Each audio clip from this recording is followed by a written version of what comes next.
Have you been intentionally designing the life you want, or have you been tolerating whatever life hands over to you? I'm attending a viewing today and I'm attending a funeral tomorrow.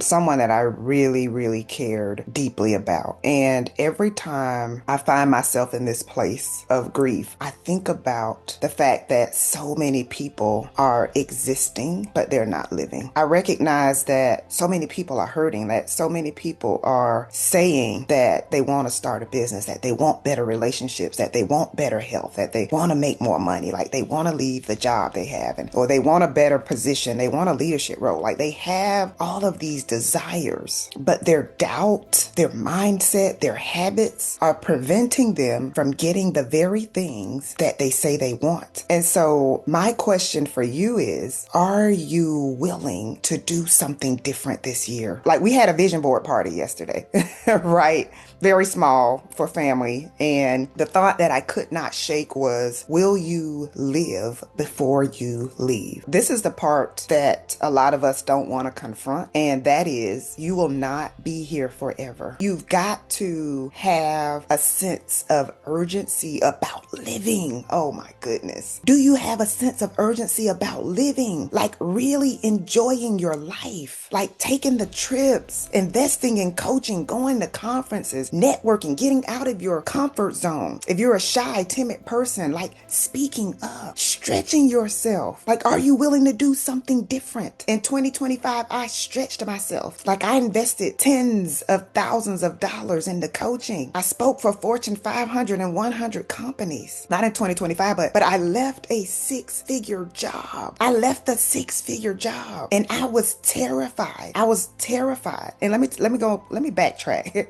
because I did it twice. The first time I left a six-figure job, I did not have the systems. I did not have the mindset. I did not have the habits, and I had to go back to work. Okay. Let me be clear. But then when I went back to work, I realized that like I was not fulfilled. I was making the money, but every single time I turned into the parking lot, there was a pit in my stomach. I could do the job in my sleep. So it was almost like they were just handing me a paycheck. It was not difficult, but like I was so unfulfilled. My employer, my leaders, they didn't see in me what I knew I had. Every time something came up, they overlooked me. They just saw me as a person filling that role. They didn't see the brilliance. They didn't see everything that I had accomplished. They didn't see what I was doing on the side. Like they didn't see that. And so it was up to me to say, Jessica, it's time to bet on you. It's time to bet on you. And so I need you to understand that you've got to be willing to release what you don't want in order to get what you do want, in order to make room for what it is that you do want. So many of you have been saying that you want more, but you're also afraid to let go of what's not working. You're saying you want a relationship that's rewarding, that's fulfilling. You want somebody to treat you well, like you want them to reciprocate. You don't want to be with somebody whose eyes are always wandering, but because you're afraid to be alone, you're tolerating it. So my question is, what have you been tolerating? Are you designing the life that you want, or are you living your life by default? Are you just accepting whatever life hands over to you? I had to let go of that need and desire for certainty, that need and desire for security. And I had to remind myself that as long as I'm working a job, and no slight against anybody that's working a job,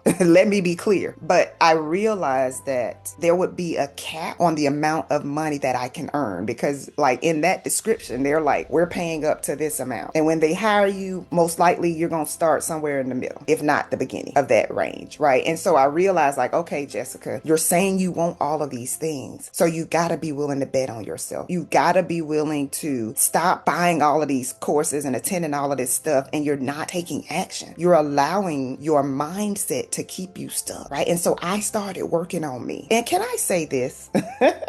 While I'm at it, can I say this? You gotta get to a place where you're willing to call yourself out. You gotta be willing to say, you know what? This is not working. This has to change. I've gotta stop settling. I gotta stop settling in my relationships. I gotta stop settling in what I am allowing myself to accept, to receive from other people. You gotta recognize when you're not taking the actions that you need to be taking. I need your habits, your mindset, your beliefs to align with what it is that you say you want. So listen, when I left that job, job, everything changed. It was like the opportunities started coming. It was like God was saying, I've been waiting on you.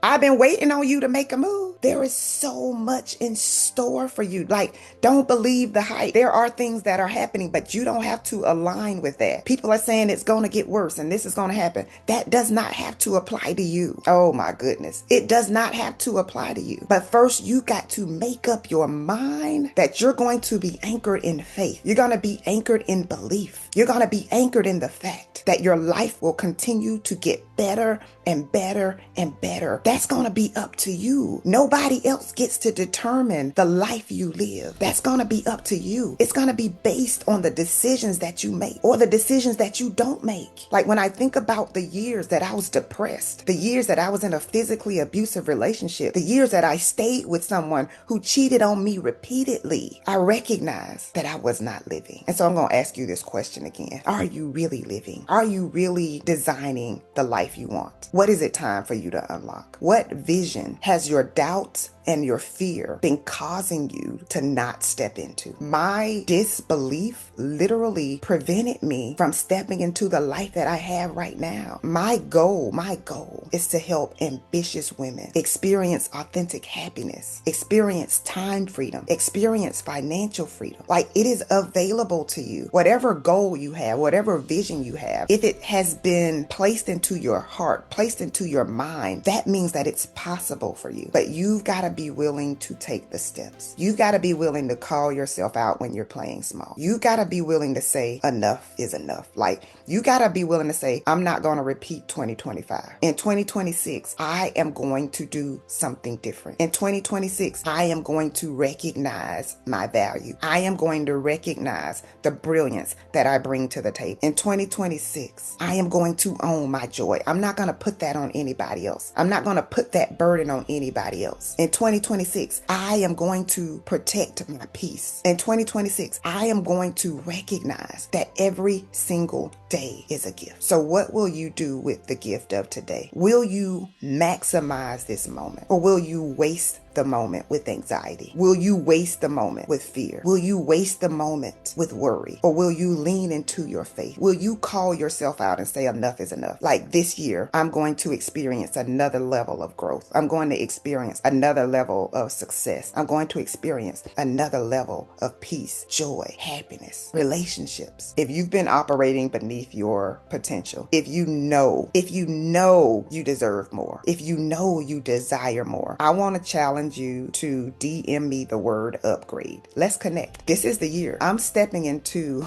a whole nother level, and I want to bring ambitious women with me. Listen, it's your time. It's your turn. Let's go. Until next time.